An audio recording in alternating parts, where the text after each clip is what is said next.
یہ زبان، جبکہ خواتین کی اتنی بڑی تعداد وہاں موجود تھی، ان کی موجودگی میں اور ایون ادروائز بھی، یعنی اگر کسی تقریر پر خود اسٹیج پہ بیٹھے ہوئے لوگوں کے سر نیچے ہو جائیں تو یہ ضرور سوچنا چاہیے کہ ایسے الفاظ استعمال کرنے کی ضرورت کیوں محسوس ہوتی ہے. دیکھیے پاکستان کی سیاست میں یہ رہا ہے، اس طرح کی زبان جلسوں میں استعمال ہوتی رہی ہے. بھٹو صاحب کے بارے میں بھی مشہور تھا، اس کے بعد بھی یہ رہا ہے، لیکن شیخ رشید صاحب کا ایک خاص قرہ رہا ہے اور انہوں نے محترمہ بے نظیر بھٹو کے حوالے سے جو زبان استعمال کی وہ انتہائی شرمناک تھی ماضی میں. تو ہمیں ایون ارریسپیکٹو کہ کون پٹیشن سے کوئی فرق نہیں پڑتے، یہ سب ایسی پبلسٹیز کے لیے ہوتی ہیں، لیکن یہ ضرور ریویو ہونا چاہیے. ایک کوڈ آف کنڈکٹ آپ دنیا بھر کے لیے کہتے ہیں کہ جی ہمیں پولیٹیشینز کو اپنا ایک کوڈ آف کنڈکٹ ضرور بنانا چاہیے. اس میں یوز آف لینگویج جو ہے وہ بہت امپورٹنٹ ہوتی ہے کہ ہم اصل میں اپنی جی عسکری صاحب آپ کو کہہ رہے ہیں. دیکھیے میں یہ کہہ رہا تھا کہ آپ کی بات کو میں ایڈ ہی کرنا چاہوں گا کہ ہمارے ہاں چونکہ پولیٹکس ذاتی لیول پہ ہوتی ہے، بڑی ذات کا لیڈر کا بڑا اثر ہوتا ہے، لہذا زبان بھی ہم اس ذاتی انداز میں کرتے ہیں اور اٹیک بھی ہم بڑے ذاتی پرسنل قسم کے اٹیک اپنے مخالفین پہ کر دیتے ہیں. اور آپ کا پوائنٹ یہ ویلڈ ہے کہ جمہوریت کے اندر جمہوری ڈسکورس کی پاکستان میں کمی ہے، اور عامیانہ زبان تو ہر جگہ سے استعمال ہوتی رہی، نہ چاہے وہ پی ایم ایل این ہو، پی ٹی آئی ہو، پی پی پی ہو، کوئی جماعت ایسی ہے جس نے یہ چھوڑا ہو. ہلالی صاحب دیکھیے بات اصل یہ ہے کہ اگر آپ ڈرائنگ روم کا لینگویج استعمال کرنا چاہتے ہیں پبلک روم کے میٹنگ میں ایک تھرڈ ورلڈ کنٹری میں جدھر I'm sorry to say گالیاں ہر تیسرا لفظ ایک گالی ہوتا ہے، تو پھر you are asking for the moon، یہ نہیں ہوگا. دوسری بات یہ ہے کہ یہ صاحب جو آئے ہیں اور یہ کیس فائل کیا ہے، انہوں نے اپنے لائرز پہ کیوں نہیں کیس فائل کیا؟ انہوں نے تو مشرف کے زمانے میں تو پورا ملک کو کلوز ڈاؤن کر لیا تھا، ہے کہ نہیں؟ انہوں نے پورا ملک بند کر دیا تھا بھائی پروٹیسٹ کرتے کرتے. تو ان کو کیا تکلیف ہو رہی ہے کہ ایک آدمی کہہ رہا ہے اپنا حق استعمال کر رہا ہے، سڑکوں میں جانا چاہتا ہے، اس لیے اداروں میں اور فورمز میں اس کو انصاف نہیں مل رہے ہیں. کیا نواز شریف صاحب جب پارلیمنٹ کو چھوڑ پہ اے پی سی پہ جاتے ہیں اور کلوز ڈور میٹنگز کرتے ہیں وہ مناسب فورم ہے؟ تو کیوں نہیں عمران خان سڑکوں پہ جائے جب اس کو پتہ ہے کہ فورمز میں اور جو ادر پلیسز میں ان کو he is not getting his proper جواب نہیں مل رہا ہے. اس میں لینگویج کے استعمال کی بات ہو رہی ہے کہ ہم جو زبان استعمال کرتے ہیں اس میں کم سے کم جو لیڈر کے منہ سے چیز آ رہی ہوتی ہے وہ دراصل آپ ایک پبلک اوپینین بلڈ کر رہے ہوتے ہیں. تو اس میں جو زبان کا استعمال ہے اسے ضرور کنٹرول کرنا چاہیے، کیونکہ آپ کو لوگ فالو کرتے ہیں، لیڈر کو لوگ فالو کرتے ہیں، اسی لیے ہم اسے لیڈر کہتے ہیں. اصل میں اسے مجھے ایک پوائنٹ یہاں خیال آ گیا. دیکھیں اگر آپ تاریخی لحاظ سے دیکھیں جو پاکستان کی لیڈرشپ کی یہ ڈیٹریشن ہے، یہ زوال ہے، بلکہ ماضی میں اگر آپ دیکھا جائے تو ہمارے ہاں پولیٹیشین جو تھے وہ اپنے مخالفین کا مذاق اڑاتے تھے. اس زمانے میں رواج تھا اشعار کا استعمال کرنا. تقریریں ہو رہی ہیں اس میں موضوع اشعار کے ذریعے آپ سیاسی مخالف کی کافی جو ہے تنقید کرتے تھے، اس کا مذاق بھی اڑاتے تھے. اور ہمارے ہاں یہ ٹریڈیشن رہی ہے.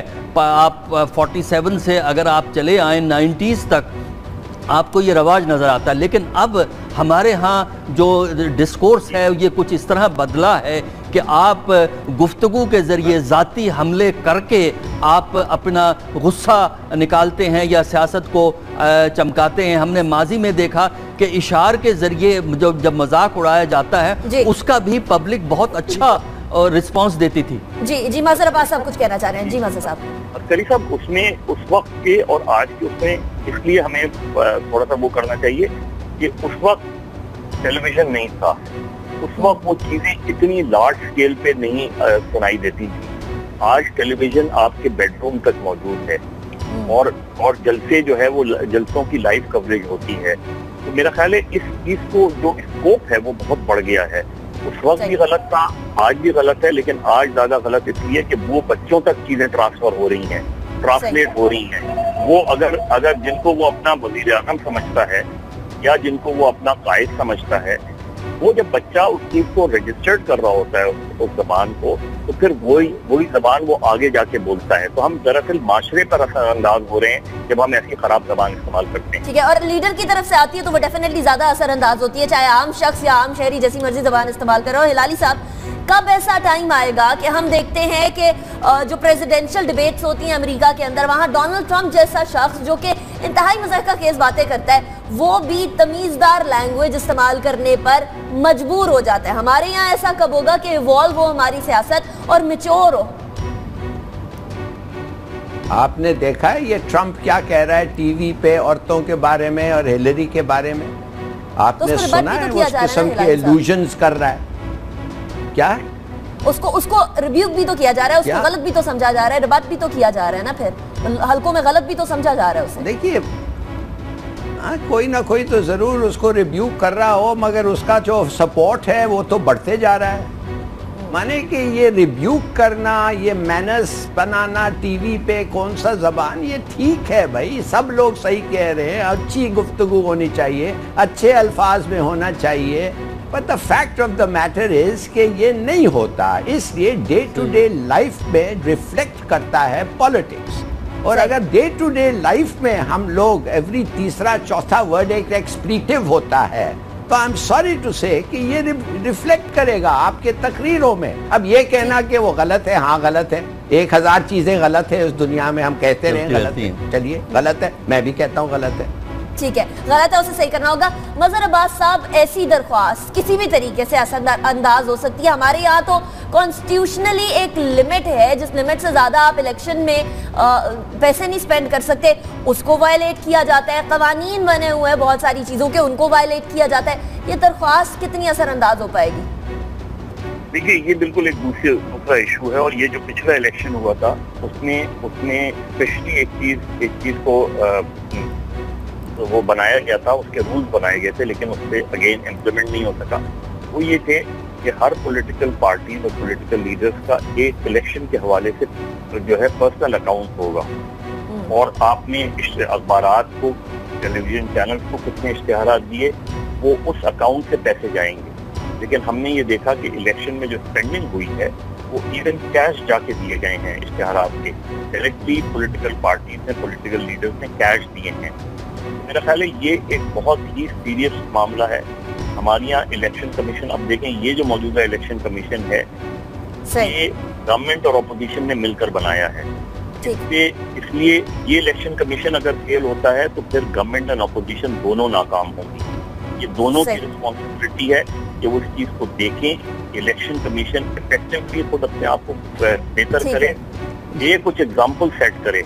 رائٹ، ایگزامپل سیٹ کرنے کی ضرورت ہے، اور ایگزامپل کریں گے تو ناظرین ایگزامپل تو وہاں بھی سیٹ کرنی پڑے گی جہاں خرچے ہوتے ہیں، جہاں سے پیسہ ادھر ادھر چلا جاتا ہے اور پتہ بھی نہیں چلتا کدھر جاتا ہے. اس کے بعد پھر اکاؤنٹیبلٹی رپورٹس آتی ہیں تو اس کے بعد پتہ چلتا ہے کہ 2000 ارب روپے کی سرکاری اداروں کے اندر مالی بے ضابطگیاں ہوئی ہیں. اب آپ امیجن کریے 2000 ارب روپے، یہ کوئی چھوٹی اماؤنٹ نہیں ہے ایک ایسے ملک کے لیے جہاں میٹرو بس کے پل کے نیچے غریب عوام سو رہے ہوتے ہیں، جن کو کھانے کو کچھ نہیں ملتا. تھر میں پانی سے لوگ، پانی نہ ہونے کی وجہ سے، پانی کی قلت سے لوگ جو ہے اموات کا شکار ہو رہے ہوتے ہیں. ڈاکٹر عسکری صاحب، 2000 ارب روپے کی مالی بے ضابطگیاں ہوتی ہیں، بعد میں سامنے آتی ہیں.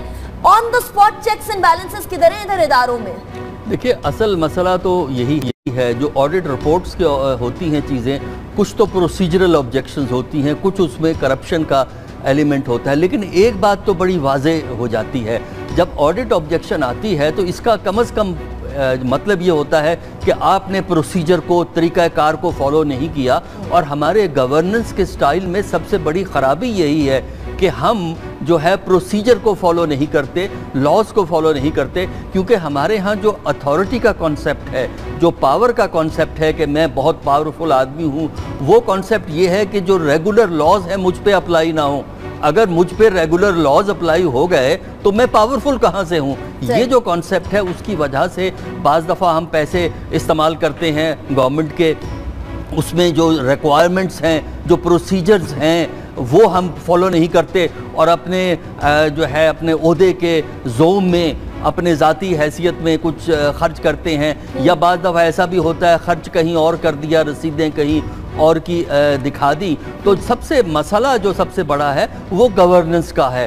جب تک آپ میں سیلف ریسٹرینٹ نہیں آئے گا, بنیادی چیز ہے سیلف ریسٹرینٹ کا ڈیولپ کرنا, اور یہ کانسیپٹ ڈیولپ کرنا کہ آپ کے پرسنل افیئرز اور پبلک افیئر, یعنی جو آپ کے عہدے کی رسپانسبلٹی ہیں, جو آپ کی ذاتی ضروریات ہیں, ان کو مکس نہ آپ کبھی کریں. ہمارے ہاں اگر آپ عہدے پہ ہیں تو آپ کا ذاتی معاملہ اور سرکاری معاملہ ایک ہی بات ہو گیا ہوتا ہے, جس سے یہ چیزیں مس یوز ہوتی ہیں, اور آڈٹ رپورٹ جو ہے اس کو پوائنٹ آؤٹ کرتی رہتی ہے. ہلالی صاحب کی طرف میں جاؤں گی. ہلالی صاحب, کہا یہ جاتا تھا کہ پیپلز پارٹی کی حکومت میں اتنی کرپشن ہے کہ وہ کرپشن سب کے سامنے آ گئی ہے, لیکن یہاں جب آڈٹ رپورٹ آتی ہے 2015-2016 کے مالیاتی رپورٹ سامنے آتی ہے تو پتہ یہ چلتا ہے کہ 2000 ارب روپے جو ہیں وہ تو یہاں بھی غائب ہیں. سرکاری اداروں کے اندر تقریباً 1500, وفاقی وزارتوں کے اندر تقریباً 500 ارب روپے کے قریب جو ہے بے ضابطگیوں کی بات سامنے آتی ہے. تو یہ مسلم لیگ نون کی گورنمنٹ بھی کیا کسی سے پیچھے ہے پیپلز پارٹی کی جب بات آتی ہے ان سے اسپیشلی؟ نہیں, بالکل نہیں ہے پیچھے جی. یہ دونوں ہاتھ پیر دونوں سے یہ چوری کرتے ہیں اور بڑے ایڈوانسڈ ہیں ان کے جو طریقے ہیں. میں آپ کو صرف ایک چیز بتاؤں گا کہ ہمارا ریکارڈ سیٹ ہو گیا ہے اس گورنمنٹ نے کہ ہر ادارہ جو ہے وہ چوری کر رہا ہے. اب ایک ریکارڈ رہ گیا ہے کہ ہر آدمی چور ہے ملک میں. یہ ایک ریکارڈ رہ گیا ہے, یہ بھی ٹوٹ جائے گا, ڈونٹ وری. اب میں but I want to make another point if I may. دیکھیے یہ جو آڈٹ رپورٹس ہوتے ہیں نا, ہم جو بعد فارن آفس میں ہوتے ہیں ہمارے بارے میں بھی بڑے آڈٹ پارٹیز آتے ہیں. میں آپ کو بتاتا ہوں, یہ جو ڈیوورس ہے بٹوین پروسیجر اینڈ پریکٹس جو انہوں نے پوائنٹ آؤٹ کیا, بھائی 3 آپ کو کوٹیشنز لینے ہیں اگر آپ کو ایک پردہ لینا ہے. بھائی 3 کوٹیشنز ایک پردے کے لیے آپ کس کے پاس جا کے لیں گے بھائی؟ وہ جس کے پاس آپ جاتے ہیں آپ کہتے ہیں سوری آڈٹ پریکٹس ہے کہ 3 کوٹیشنز لیں, وہ کہتا ہے بھاگ جاؤ میرے پاس ٹائم نہیں ہے یہ سب کرنے کے لیے. کہنے کی بات یہ ہے much of the audit reports are mere procedural lapses. یہ دیکھنا چاہیے کہ ایکچوئل کرپشن کدھر ہوا ہے. اور میں آپ کو بتاتا ہوں کہ یہ اس قسم کی جو پارٹیز جاتے ہیں and they are a law unto themselves, وہ خود ہی کرپٹ ہیں. آپ کو میں ایک بتاؤں, ایک آدمی ایمبیسڈر کیسے گیا. ایوب خان ایک زمانے میں GOC تھا ایسٹ پاکستان, ادھر سے ایک آڈٹ آدمی ادھر گیا اور کہنے لگا اوہو جنرل صاحب آپ کے پاس تو 3 فریجز ہیں اور 2 جیپس ہیں, آپ کو تو ایک only one is allowed. مگر میں نے دیکھا ہے کہ آپ کتنے بزی ہوتے ہیں تو میں نے کنڈون کر دیا. اس کے بعد اس کا کریئر ایسا لپک کے اوپر آیا کہ آخر وہ سیکرٹری اور ایمبیسڈر بھی بن گیا. کہنے کی بات صرف آپ کو یہ ہے کہ don't take these audit reports on their face value. You must go and look into it properly. جی اس میں دیکھیں, اس میں بالکل اہم بات یہی ہے کہ ایک بہت سے پروسیجرل آبجیکشنز ہوتے ہیں. مثلا آپ نے رسید نہیں لگائی تو اس پہ آبجیکشن ہو جاتا ہے, وہ تو پروسیجرل پرابلمز ہیں. اس کا مطلب یہ ہے کہ اکاؤنٹنسی کو بہتر کرنے کی ضرورت ہے, تو یہ آبجیکشن خود بخود کم ہو جائیں گے. جہاں بھی مسئلہ ہے, جس بھی مسئلے کو ہے, عوام کے سامنے تو یہ فگر آ رہی ہے نا مظہر صاحب. اس جو فگر ہے, اگر اس کے اندر کوئی مسئلہ ہے, پروسیجرل پرابلمز ہیں, تو پروسیجرل پرابلمز کو بھی اکاؤنٹ کرنے کے لیے کوئی طریقہ کار دیکھنا ہوگا. یا تو نان سیریسنس نظر آتی ہے عوام کے پیسے کے حوالے سے, اس کے پروسیجرل طریقہ کار کے حوالے سے, اس کے آڈٹ کے حوالے سے. اگر آڈٹ میں مسئلہ ہے تو اس کو صحیح کر لیا جائے. دیکھیے ایک تو بالکل صاف ظاہر ہے کہ پیپلز پارٹی اور PMLN اور شاید اور بھی گورنمنٹ جو بھی ہمارے یہاں جو کمپٹیشن ہو رہا ہے وہ یہ کہ پچھلی گورنمنٹ اگلی گورنمنٹ پچھلی گورنمنٹ سے کتنی زیادہ کرپٹ ہے, کرپشن میں کتنا ہم آگے نکلتے ہیں. ہمارا کمپٹیشن اس میں ہو رہا ہے. اور کرپشن جو ہلالی صاحب نے بات کی ایوب خان کے زمانے کی, میں تو اور تھوڑا سا پیچھے لے جاؤں گا, اور یہ ضمیر نیازی صاحب نے اپنی کتاب پریس اینڈ چینز میں لکھا ہے کہ جرنلسٹوں کو کرپٹ کرنے کے لیے سب سے پہلے جب لیاقت علی خان امریکہ جا رہے تھے, وہ جو اردو اخبارات کے صحافی تھے ان کے لیے شیروانی سلوائی گئی, اور انگریزی اخبارات کے جو لوگ تھے ان کے لیے سوٹ سلوائے گئے, اور اس پر جھگڑا ہو گیا. یہ خوب ہے بھائی. تو یہ ہمارے یہاں جو ہے کرپشن بہت قیام پاکستان, بدقسمتی سے قیام پاکستان کے فوراً بعد آ گئی تھی, اور اس کو بیوروکریٹکلی جو ہے بہت زیادہ اندر تک لے گئے ہیں ہم اس چیز کو. اور اب جتنی بھی چیزیں آ رہی ہیں نا، اب 2000 کروڑ کی آپ نے بات کی، اس سے بھی شاید زیادہ ہو، اور یہ تو پبلک فگرز ہیں، آج آپ دیکھیں سپریم کورٹ نے کل سپریم کورٹ سے پبلک اکاؤنٹس کمیٹی نے ایک چیز منگوائی تھی کہ اپنے وہ دیں، انہوں نے وہ نہیں دیے اپنے حسابات. پھر انہوں نے کل ایک پٹیشن ریجیکٹ کی جب انہوں نے کہا کہ سپریم جوڈیشل کونسل کے جو فیصلے ہیں ان کو پبلک کیا جائے اور یا ان کو بتایا جائے، وہ انفارمیشن کی نہیں دی. تو ہماری اصل مسئلہ ایکسیس ٹو انفارمیشن کے بیچ میں رکاوٹ ڈالنا ہے. ہمارے یہاں رائٹ ٹو انفارمیشن بل جو ہے خیبر پختونخوا میں بن گیا ہے، سندھ نے انٹروڈیوس کرا لیا ہے، پنجاب میں ہو گیا ہے، لیکن فیڈرل گورنمنٹ اس کے آڑے میں رکاوٹ بن رہی ہے کہ فیڈرل لیول پر رائٹ ٹو انفارمیشن بہت ضروری ہے. اور جہاں بلز ہے وہاں بھی کیا ہو رہا ہے وہ بھی ہمارے سامنے. اوقات یہ ہوتا ہے کہ رائٹ ٹو انفارمیشن بل کے حساب سے یا اس کے ایکٹ کے حساب سے کوشش کی جاتی ہے انفارمیشن تک رسائی کی، لیکن افسران ہی اس چیز میں رکاوٹ بن جاتے ہیں، وہی نہیں رائٹ ٹو انفارمیشن بل کو جو ہے وہ پراپرلی ایکسرسائز کرنے دیتے. بہت شکریہ ڈاکٹر حسن عسکری صاحب آپ کا، ظفر ہلالی صاحب آپ کا، مظہر عباس صاحب آپ کا، آپ تینوں نے ہمیں جوائن کیا. ہمارے آج کے شو سے اتنا ہی. ہمیں فیڈ بیک ضرور دیجیے گا. باخبر صبح کے نام سے فیس بک اور ٹویٹر پر موجود ہیں. اپنا بہت خیال رکھیے. پاکستان اور پاکستانیوں کے لیے دعا گو رہیے. اللہ حافظ.